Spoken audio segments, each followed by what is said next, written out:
जनिताय जय राधेश्याम जय जगन्नाथ जय महाप्रभु हरे कृष्ण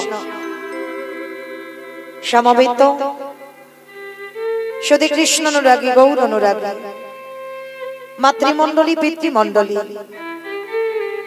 आहूत अनाहूत अभ्यागत ग्रामवासी वृंद যারা আমার রাধা গোবিন্দে যারা আমার গৌর নিতাই রাতুল চরণ আশ্রয় গ্রহণ করেছেন তাহাদের সবাকার চরণে রইল আমার কোটি কোটি দণ্ডবত।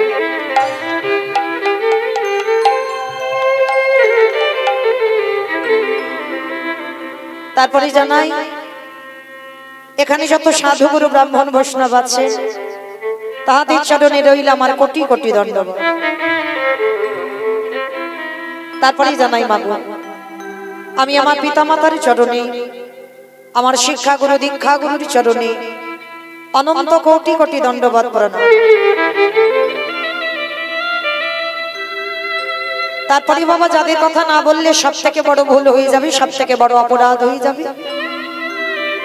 যে কমিটি দাদা ভাই, যে বাবা ঠাকুর, যে ভাইদের ঐকান্তিক প্রচেষ্টায় এই যে মহানাম যজ্ঞানুষ্ঠান কীর্তন জগতের সর্বকনিষ্ঠতম কীর্তনিয়া হই আমি মৌমিতা ঘোষ আমার সম্প্রদায়ের তরফ থেকে তাদের চরণে সর্বাগ্যে জানালাম কোটি কোটি দণ্ডবত প্রণাম। এই কীর্তনের প্রারম্ভে বাবা আগে আমার কমিটি দাদা ভাইদের প্রণাম দিলাম কেন? তার কারণ আছে। কারণটা কি? যাদের উদ্যোগে কীর্তন, যাদের আয়োজনে কীর্তন, যারা মাধুকরী করে আজকের কীর্তন করাচ্ছে তাদেরকে প্রণাম জানালাম কেন জানো? আগে জানতে হবে মাগো এটা কলিযুগ, আর এই কলিযুগে যাগযজ্ঞ নয়, ব্রত পূজা নয়, ধ্যান তপস্যা নয়, হরির নাম হরির নাম হরির নামৈব কেবলম কলৌ নাস্তেব্বা নাস্তেব্বা নাস্তেব্বা গতির অন্যথা। কলির মানুষের হরিনাম ছাড়া কোনো গতি নাই, কোনো গতি নাই, কোনো গতি নাই। আচ্ছা মাইরা এ তো সব কীর্তনিয়ারা বলে চলে যায়, শুধু যে এই মৌমিতা বলে যাচ্ছে তা নয়, যত জগতে কীর্তনিয়া আছে সব কীর্তনিয়া বলবে বাবা যে হরিনাম ছাড়া গতি নাই, হরিনাম ছাড়া রাস্তা নাই, আর হরিনাম ছাড়া কোনো পথ নাই। কিন্তু একটা কথা বলে দিই বাবা, কীর্তনিয়ারা যেটা বলে যাবে আর আপনারা শুনে চলে যাবেন হবে না, একটু অনুভব করতে হবে, একটু বিচার করতে হবে। কীর্তন শুনতে যখন বসেছেন একটু বিচার যদি না করেছে, একটু অনুভব যদি না করেছে, কীর্তন শোনা বা কীর্তন গাওয়া দুটোই বৃথা হয়ে যায়। তাহলে এই যে কীর্তনিয়ারা বলছে বাবা হরিনাম ছাড়া আমাদের জগতে কোনো গতি নাই, কোনো রাস্তা নাই, সত্যি করে একটু ভেবে দেখেন তো বাবা, হরিনাম ছাড়া কি জগতের জীবের কোনো গতি আছে?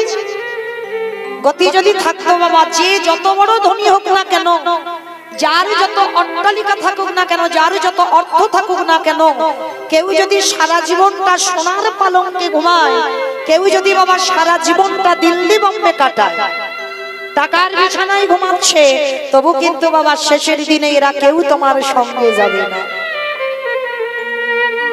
কে গো মাইরা যাদের আগলে বসে আছো তোমরা, ছেলে আমার, মেয়ে আমার, জায়গা আমার, জমি আমার, বৈভব আমার, বিষয় আমার, সব আমার আমার আমার আমার, বলি না মা সব আমার, এ বাড়িটা আমার, এ গাড়িটা আমার, বলি তো আমার, এ জায়গাটা আমার জায়গা গো, আমার জায়গা। কিন্তু ভেবে দেখেছো একেবারে যদি বাঁশি বেজে যায় পড়ে থাকবে সরকারি খামা, এসেছো একা তুমি যাবে একা। যতই আগলে থাকো না কেন মা, কেউ তোমার সঙ্গে হবে না, কেউ তোমার সঙ্গে যাবে না। সব জগতে অনিত্য বস্তু, নিত্য বস্তু যদি থাকতে হয় একজনই, যেটা হলো আমার গৌর গোবিন্দের রাতুল চরণ। এছাড়া তোমার আপনজন কেউ নয়। যদি বলি বাবা কেন বললাম, একটুখানি বলি বাবা, আপনারাই একটু পরে বিচার পেয়ে যাবেন। এই যে দেখেন এখন এতজন আমার মায়েরা বসে আছে তো, আর বাবা একটা ঘন্টা পর একজনের হয়তো বাবা কীর্তন শুনতে ভালো লাগছে, আর একজনের এত কোমরে ব্যথা বেশিক্ষণ বসতে পারছে না। তা পাশের জন বলবে আরে দিদি চল না, একই কাছাকাছি থেকে এসেছি, চল না দুজনে একসঙ্গে বাড়িতে যাই। কিন্তু একজনের ভালো লাগছে কীর্তন শুনতে, কিন্তু একই কাছাকাছি থেকে এসেছে, মানে একা একা যাবে কিরকম মতো লাগে না, চল দুজনে যাই। তাহলে তোমার কীর্তন শুনতে ভালো লাগছে, তোমাকে ডেকে নিয়ে আজকে চলে যাচ্ছে, কিন্তু যেদিন আসল ঘরে যাবার সময় হবে সেদিন একবার কাউকে একবার বলে দেখো তো, ও দিদি চললাম মৌমিতার কীর্তন শুনতে যেতাম, বাজারে যেতাম, জলের ঘাটে যেতাম, কত গল্প গুজব হতো। চল না দিদি দুজনে একসঙ্গে একটু যাই ঘরে, একবার ডেকে দেখো। অত সোজা না। যে যতই বলবো না কেন আমি তোমায় জীবন দিয়ে ভালোবাসি, আমি তোমায় প্রাণ দিয়ে ভালোবাসি, তোমায় 1 কিলো ভালোবাসি, 2 কিলো ভালোবাসি, ডাক যেদিন তোমার আসবে তোমাকে একা যেতে হবে, আর শুধুমাত্র তোমার কর্মটুকু সঙ্গে যাবে। সারা জীবনে তুমি কি কর্মটুকু করেছো সেইটা তোমার সঙ্গে হবে, আর একজন বাবা তোমার সঙ্গে যাবে, এই গ্যারান্টিটা আমি দিতে পারি। একজন সঙ্গে যাবে, কে জানি না বাবা। আপনাদের এই হুগলি জেলাতে নিয়ম আছে কিনা, তবে আমার ডায়মন্ড হারবার এলাকায় নিয়ম আছে মা। মানুষ মরে গেলে কিছু দাও বা না দাও, এই খোল আর করতালটা তোমার ভাড়া করতে হবে। আর পিছনে বাজাতে বাজাতে যায় না, বলো হরি হরি বল, বলো হরি হরি বল। কি মাইরা আপনাদের এই আশেপাশে নিয়ম আছে তো? এগুলো আছে, বাস। তাহলে শুনতে বা বুঝতে একটু সুবিধা হয়। আমার এলাকায় হচ্ছে যত বড় লোক হোক আর যত গরিব হোক, ওই খোল করতালটা তাকে ভাড়া করতে হবে। আচ্ছা বাবা, এই জায়গাটা একটু বিচার করে দেখেন তো, ঠাকুর বিসর্জন করতে যাই বাবা, বড় বড় ডিজে বক্স বাজে, বাজে না? আপনাদের এদিকে বাজে, আমাদের ওদিকেও বাজে। তাহলে মা ঠাকুর বিসর্জনে যাচ্ছে, বড় বড় ডিজে বক্স বাজছে, তাহলে যেদিন আমাদের দেহ বিসর্জন হবে সেদিন কি একটা ডিজে বক্স বাজিয়ে গেলে হতো না? নিশ্চয়ই হতো। তাহলে ঠাকুর বিসর্জনে যাচ্ছ ডিজে বক্স বাজিয়ে, তাহলে দেহ যাবে বিসর্জনে, তাহলে ডিজে বক্স বাজবে না কেন? এই জায়গাটা জগৎ শিক্ষা দিয়েছেন। দেখেন ভগবান বোঝাতে চাইলো, ওরে কলির জি একবার শেষের দিনে তাকিয়ে দেয়, যাদের আকলে বসে রইলি দিনান্তে একবার কৃষ্ণ বলে কাঁদতে পারলি না, দিনান্তে একবার গৌর বলে কাঁদতে পারলি না, কেউ তোদের সঙ্গে হলো না, শেষের দিনের সঙ্গী কে হলো গো? এই হরি নামে যাবে। আমাদের পচা দেখো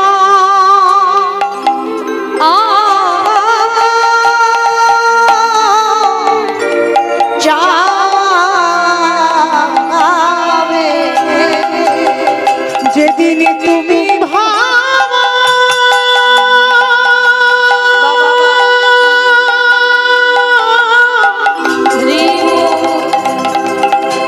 যেদিন তুমি ভাবা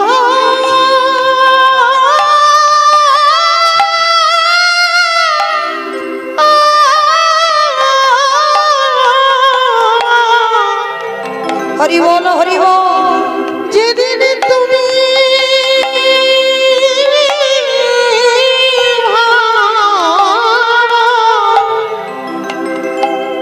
ওই ভাবা পারে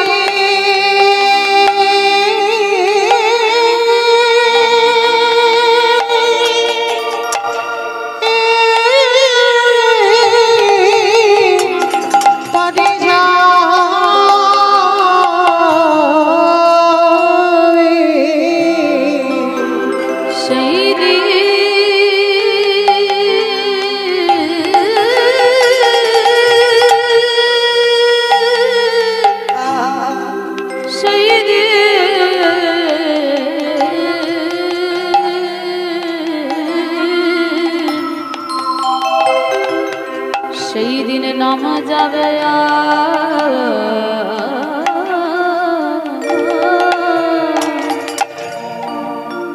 এই পচা দেহ ও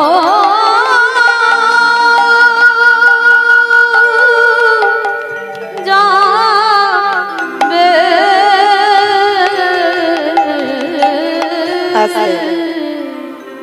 তো চলেন মায়েরা, আজকে সেই হরি নামটাকে আশ্রয় করে আজকে আমরা সবাই কিছুক্ষণের জন্য বাবা চলে যাব শ্রীধাম নদিয়া নবদ্বীপ ধাম। তো ভগবানের গুণানুগুণ কীর্তন গাইতে গিয়ে বাবা অনেক ভুল ত্রুটি হবে, হবে কেন? অবশ্যই করব। নিজ নিজ সন্তান মনে করে, নিজ নিজ ভগ্নী মনে করে সেই ভুল ত্রুটিকে ক্ষমা করে দেবেন। তো কীর্তনের প্রারম্ভে বাবা যে যত বড় কীর্তনীয় হোক না কেন, আগে আমার দুটো ছেলেকে ডাকতে হবে। সে যে যত বড় কীর্তনীয় আসুক, দুটো ছেলেকে ডাকতে হবে। এক হলো আমার নিতাই চা, এক হলো আমার গৌর চা। তবে মা আমার ছেলে নয়, আমাদের ছেলে, মানে সবার। কারণ সত্যতে নারায়ণ, ত্রেতাতে রামচন্দ্র, দাপরে কৃষ্ণ, কলিতে হলেন শ্রীকৃষ্ণ চৈতন্য।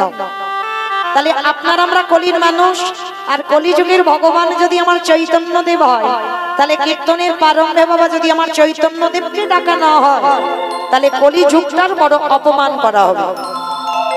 কি মাইরা সবাই এই ঠান্ডা মাথায় করে নিয়ে যাবে তো নবদ্বীপ? সবাই যাবে? বাহ, সবাই বাবা রেডি, একেবারে তৈরি নবদ্বীপ যাবার জন্য। আচ্ছা মা, আর সবাই যদি চলে যায় তাহলে কীর্তনটা গাইবো কাকে নিয়ে? কেউ যাবে না, প্রত্যেকের দেহটা থাকবে এখানে, শুধুমাত্র মন গুলো চলে যাবে সুরধ্বনি গঙ্গা আরতি। তো চলো আজকে আমরা সবাই এই যে সুরধ্বনি গঙ্গা আরতিতে যাব, আর গিয়ে দেখবো আমার চৈতন্য মহাপ্রভু যেদিন অবতীর্ণ হয়েছিলেন সেদিন আমার নবদ্বীপের অবস্থাটা কেমন ছিল। বৈষ্ণব মহাজনেরা বৈষ্ণব পদ লিখেছে মা, কত সুন্দর কথা দেখো। আজ নদী গা উদয়গিরি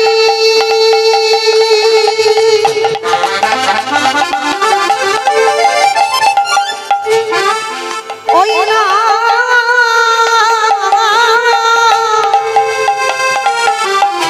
পরিণ চন্দ্র গোবর করি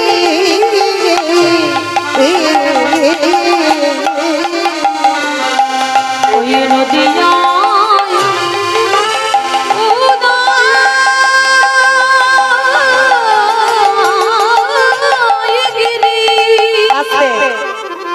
আগে আমার মায়েদের সঙ্গে একটা কথা বলে নি, কারণ ঝগড়া করতে গেলে মা প্রথমে করে নেওয়া ভালো, আর মাঝ রাস্তায় গিয়ে যদি ঝগড়া করি তাহলে তো মারামারি বেঁধে যাবে। তো আগে ঝগড়াটা করিনি। এই যে কীর্তন, কীর্তন শুনতে গেলে আমার ভগবানের জন্য একটু কর্ম করতে হয়। আমাকে কি জানো তো, হাই দেখো নাকি বসে বসে ঘুমাতে হয়। শঙ্খধ্বনি, উলুধ্বনি, আর যাদের যাদের হাত আছে, যাদের হাত নাই বলবো না, যাদের হাত এসেছে প্রেম সে আত্মনিবেদন। কি মাইরা সবার হাত আছে তো? কই একবার প্রেম সে একটু দিয়ে দেখান তো দেখি হাতগুলো সবাই। নিতাই গৌর প্রেমানন্দে হরি বল। বাহ, তার মানে সবার হাত এসেছে। এবার কই একটু উলুধ্বনি দিয়ে দেখান একবার। আজ নদী গা উদয়গিরি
আজে কৃপা করি হইল উলুধ্বনি কৃপা করি হইল কৃপা করে হইল ওই সোনার নদী হাতে তাই গৌর করিব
যোগ ধর্ম প্রবর্তক নাম সংকীর্তন, চারি ভাব ভক্তি দিয়া নাচাইন ভুবন।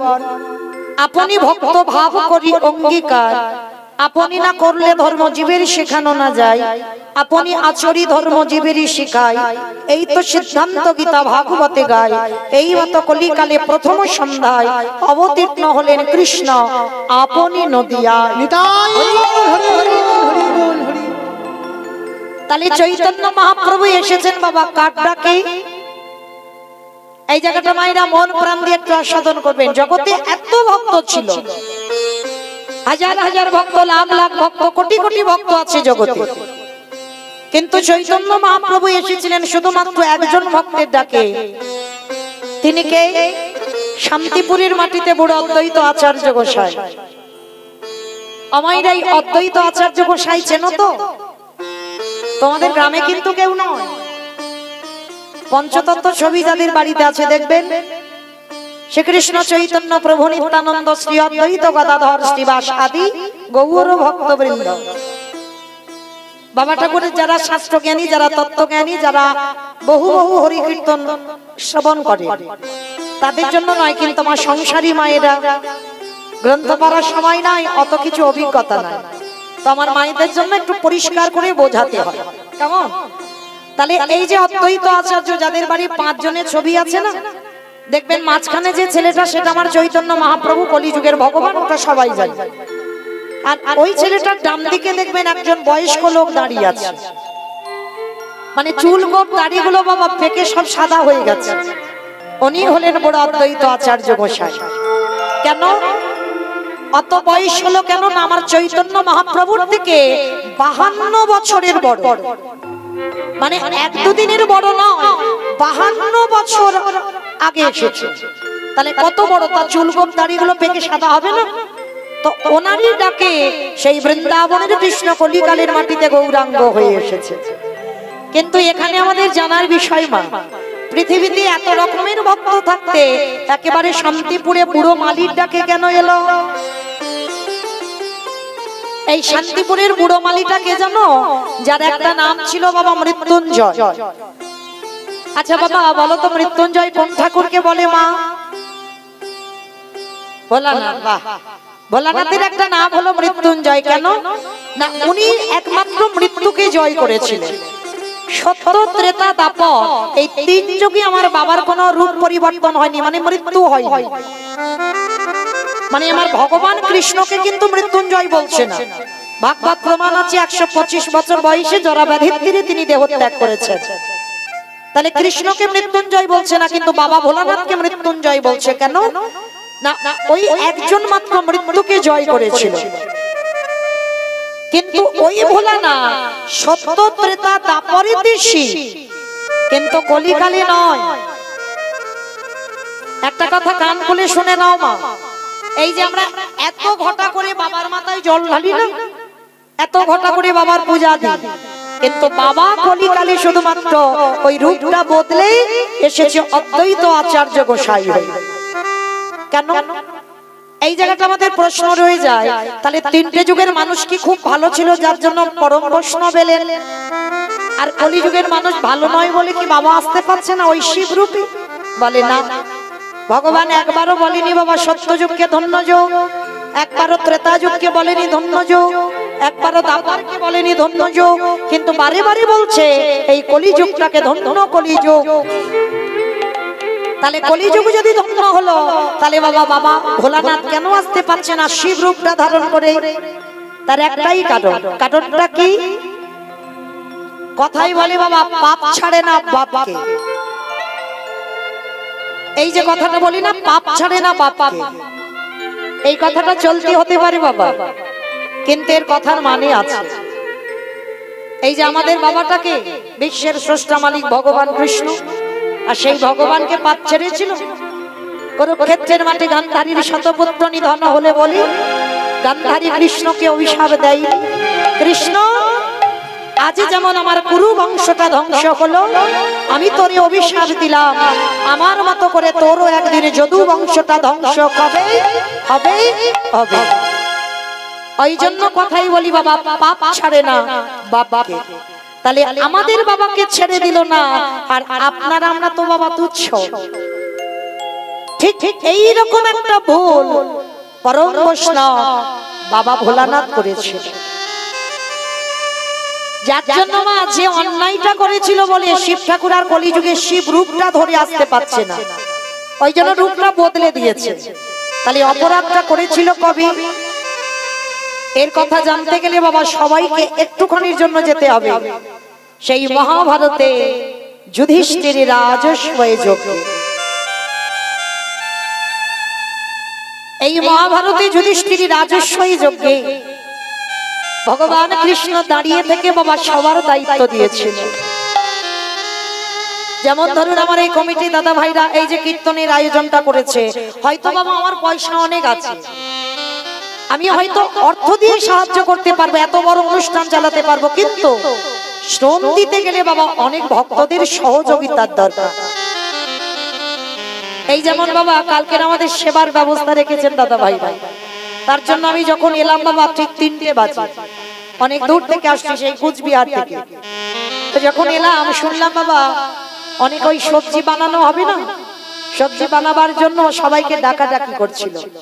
তাহলে বাবা মনে যদি করতো তাহলে একজন তো ওই অস্ত্র নিয়ে বাবা বটি নিয়ে তো আনাজগুলো কেটে রন্ধনের ব্যবস্থা করে দিতে পারতো, হবে না কেন? অনেকে সহযোগিতা লাগে, একা একা তারা এত বড় অনুষ্ঠান অসম্ভব।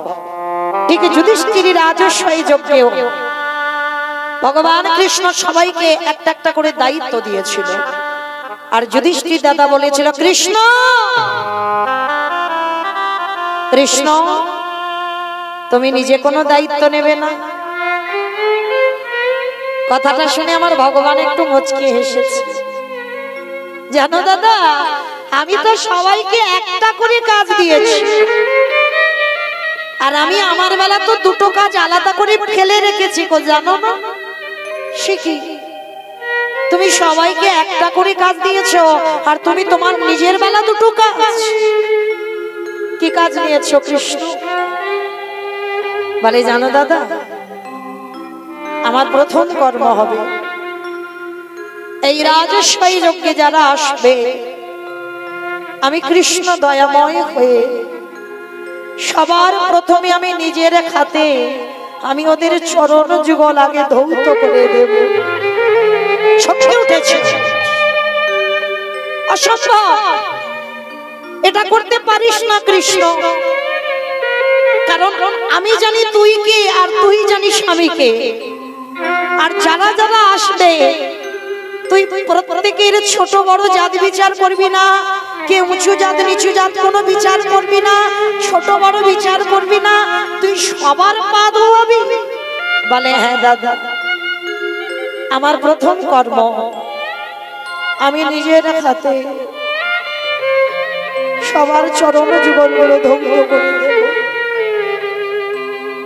আচ্ছা মায়েরা এই জায়গাটা একটু আস্বাদন করবে। ভগবান যার একটা ইচ্ছাতে জগৎ লয় প্রলয় হয়, যার একটা ইচ্ছা না হলে গাছের একটা পাতাও নড়ে না,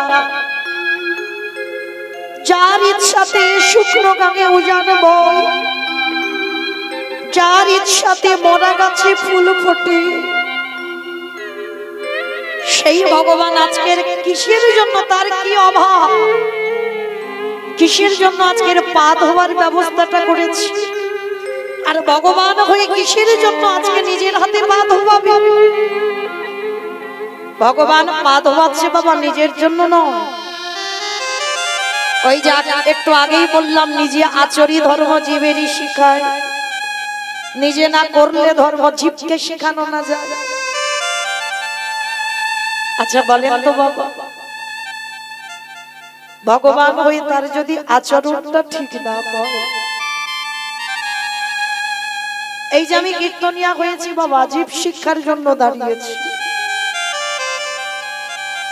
আমার আচরণ যদি ঠিক না হয়, আমার চলা যদি ঠিক না হয়, আমার বলা যদি ঠিক না হয়, তাহলে আমাকে আমার ভাষা আমার কথা শুনে বাবা জীব কি কিছু শিখবে বলে মনে কর? আগে তোমার আচরণ ঠিক করতে হবে। তুমি যদি কৃষ্ণ বলে না কাঁদো, জগতের জীব এরা কাঁদবে কি করে? তুমি যদি তোমার পিতামাতাকে শ্রদ্ধা ভক্তি না করো, আগত কলির জীব এরা করবে কি করে? তুমি ভগবান হয়ে যদি সাধুগুরু বৈষ্ণবদের সম্মান না করো, গুরুজনদের যদি ভক্তি না করো, তাহলে তোমাকে দেখে এই জগতে শিখবে কি?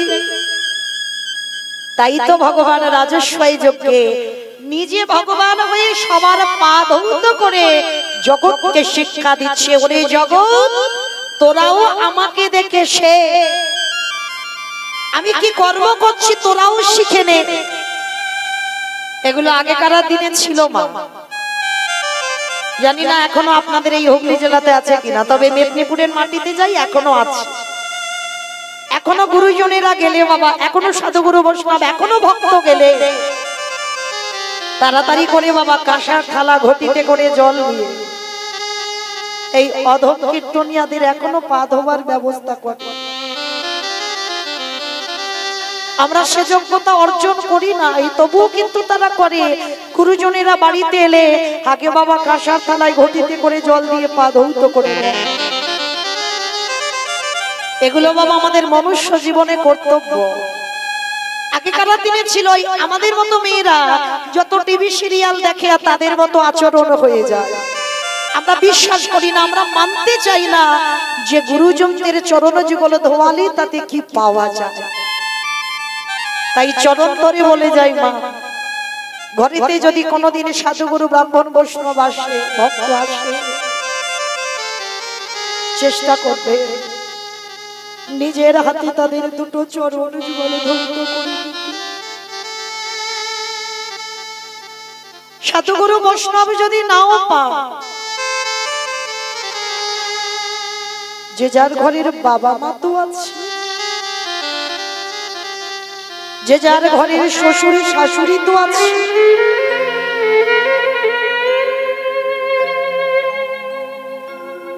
যারা হারিয়ে ফেলেছো গো,